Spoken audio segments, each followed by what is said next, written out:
Sawuse Sri Tanjung temekeng lalis. Kunarpanira katilar ing wana Gandamayu. Sigra sang Sida paksa amasuh duwungira kang gubrah ing ludiraning sang Sri Tanjung. Nalika kena ing toya, ludira sumerbak ngambar arum. Kagiatri sang Sida paksa sajroning wardaya kepireng lamat-lamat swaraning Sri Tanjung. Yen to ludirane bakal arum, yen to Sri Tanjung nyata tan luput. Sida paksa sigra lumayu mara ing kunarpaning sang Jatukrama. Den kekep kunarpa sang Jatukrama kanthi dresing waspa. Lan meminta mring para Jawata supaya Sri Tanjung kagesangaken malih.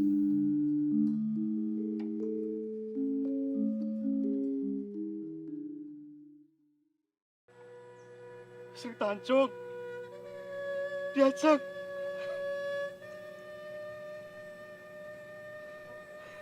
Duh Dewa, keparenga kagesangaken malih garwa kula.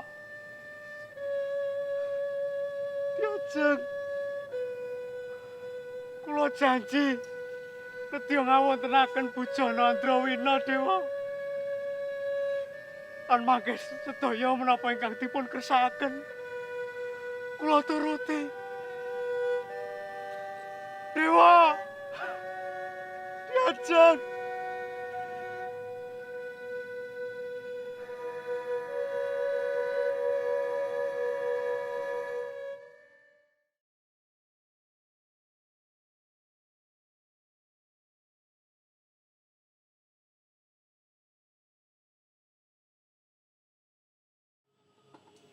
Duh, Dewa.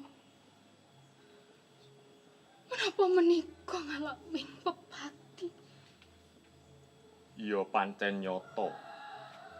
Sawangan ana ing sisihku iki kang sinebut neraka. Lajeng menapa amung titah kang saged angidung ingkang saged manggih kasuwargan pukulun?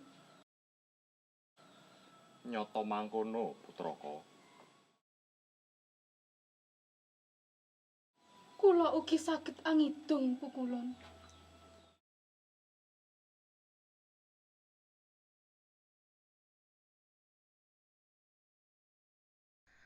Aduh, Dewa.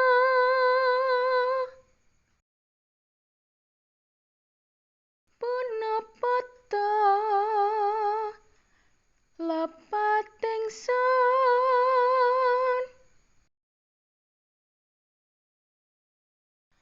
kang tiandel pocap mami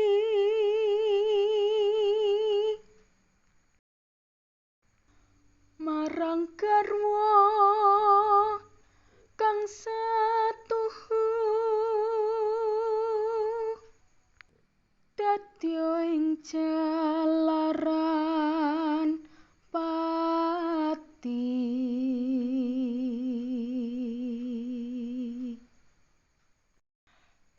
Cehna ning rah kang kalakon.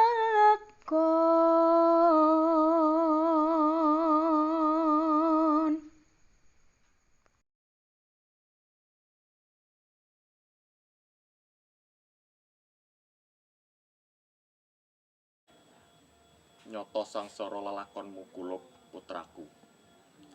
Ananging jeneng sira durung bisa manjing ing swarga loka. Baliya ana ing Arcapada. Kados pundi kula saged wangsul wonten ing Arcapada? Sasampunipun anemahi lelampahan ingkang damel rusak ing ati. Kula tan kersa pepanggihan malih kaliyan garwa kula pukulun. Yen mangkono, Maragati bakal entun tontonake neraka marang sira.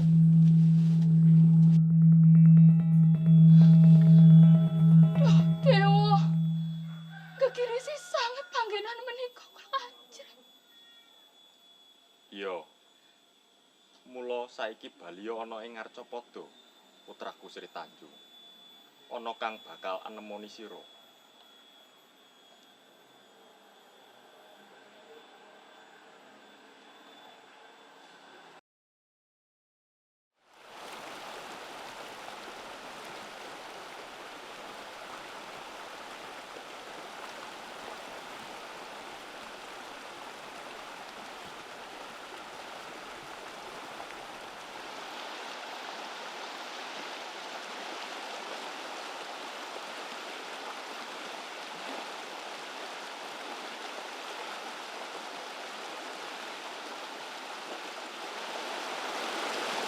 Ya keto Sri Tanjung.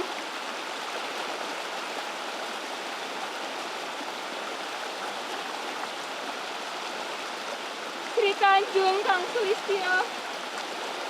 Ingsun arsa amarsa satuning awak ira supaya bisa bali ing Ngarcapada. Atur guning panuwun Eyang Dewi.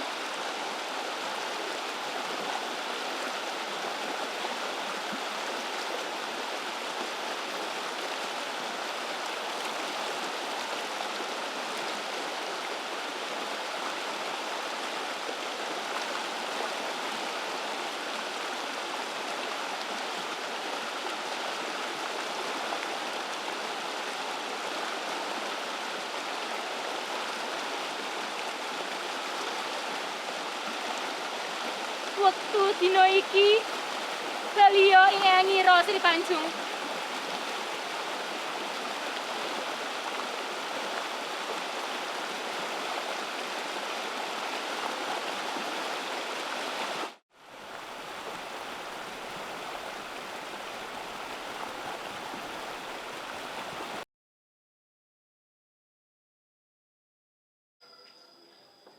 Piyong. Piyong. Piyong. Dok. Ana apa kene, Dok? Kene. Lungguh sik, Dok. Ana apa iki, Dok? Mengko dhisik, Nduk. Putuku Sri Tanjung. Kok tawang-tawang nangis. Luhmu deleweran. Iya, Dok. Ana apa? Crita, Dok. Aja mung nangis wae.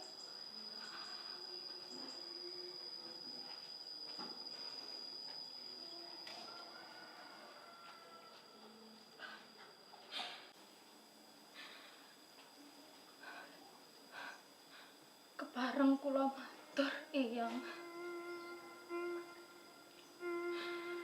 Rikala kula dumugi ing kepatihan, Kakang Sidapeksa dipun timbali kaliyan Prabu Adikrama. Dipun utus madosi kumbul putih tigang gelungan emas tigang alengka. Terus no ceritamu, Nduk.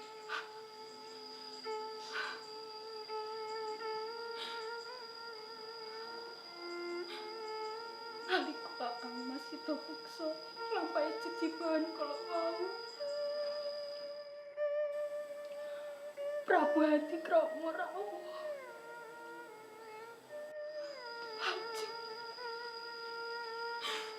Lajeng kira godhong kula, Eyang.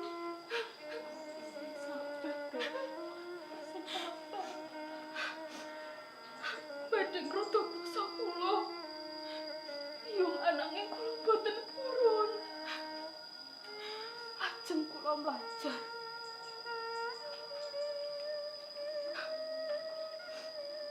Sang Prabu Adikrama duka yayasinipi kaliyan kula. Lajeng mitnah kula wonten ngajenganipun Kakang Mas Sidapeksa. Kula dipun dakul lemeran tumindak senten. Lajeng kula badhe dipun wangsulaken dhateng tiyang sepuh kula. Ananging kanyata rikala dumugi alas Gondomayu. Eyang, kula dipun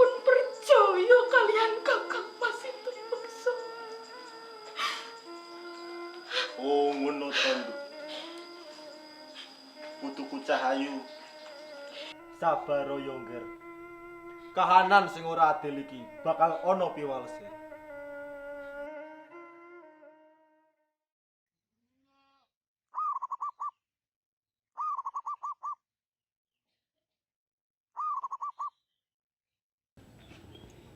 Duh Sri Tanjung. Yai. Sida peksa rene ongger. Mbok sliramu nyaketo aku to Yai. Angger anakku. Sinten? Aku yang Nini. Yangmu. Punten dalem sewu Yang. Nyuwun pangapunten menawi kula kirang subasita wonten ngersa Yang. Nanging sewu-sewu lepat nyuwun agunging pangaksami. Wonten wigati menapa kok Eyang tedhak wonten Ngarcapada? Garpe wigati apa? Dene muwun sliramu. Bloko marang Eyang. Sopo sing mbok tangisi? Sri Tanjung Eyang. Garwa kula. Kula sampun tumindak dosa dhateng garwa kula. Kula lepat Eyang mentala merjaya garwa kula. Opo pancen kaya mengkono rasa gedunmu Sida Beksa? Estu Eyang. Estu kula getun. Yen mengkono ngertenono. Wektu dina iki Sri Tanjung saiki wis waluya temahing jati lan mapan ana ing Prangalas. Menapa menika leres Eyang? Apa kowe ora percaya marang aku, anakku? Mboten ngaten Eyang. Nanging menawi pawarta menika leres, kula badhe nyuwun idi palilah. Badhe nemoni garwa kula Eyang. Ora gage. Temonono garwamu. Aja mandheg temoleh. Nggih, ngestakaken dawuh Eyang. Nyuwun pamit.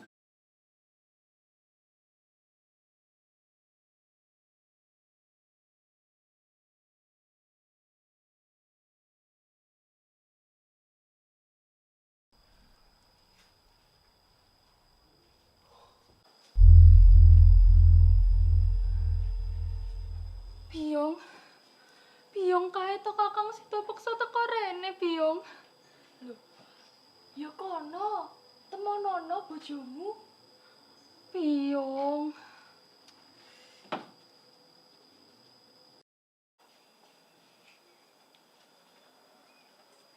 Sri Tanjung, Wonten menapa, Kakang?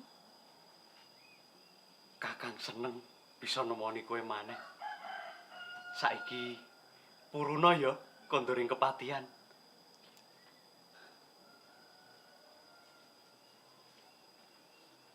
Kakang Sida Beksa.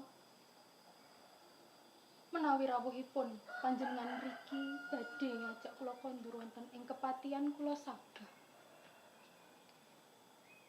Ananging kula gadah panyuwunan, Kakang. Panyuwunan? Panyuwunan apa diajeng? Kula nyuwun mustakanipun Prabu Hadikrama, Kakang. Hadikrama. Diajeng. Ora teges aku kok nampik apa kang dadi panyuwunanmu. Nanging kabeh iki mau wis luputku. Ora ana sambung rapete karo Hadikrama. Boten, Kakang, boten. Mangerti ya, Kakang. Rikala Kakang Sida Beksa madosi kumbala putih 3 gelung lan emas 3 palengkung. Prabu Hadikrama rawuh. Lajeng kiri godhog kula, Kakang, ananging kula mboten purun. Panjenengan pitados kalian ngendikanipun Prabu Hadikrama menawi kula tumindak seteh. Amargi saking menika Kakang kula nyuwun mustakanipun Prabu Hadikrama, Kakang. Yen ngono, aku ya ora bakal nrimakake diajeng.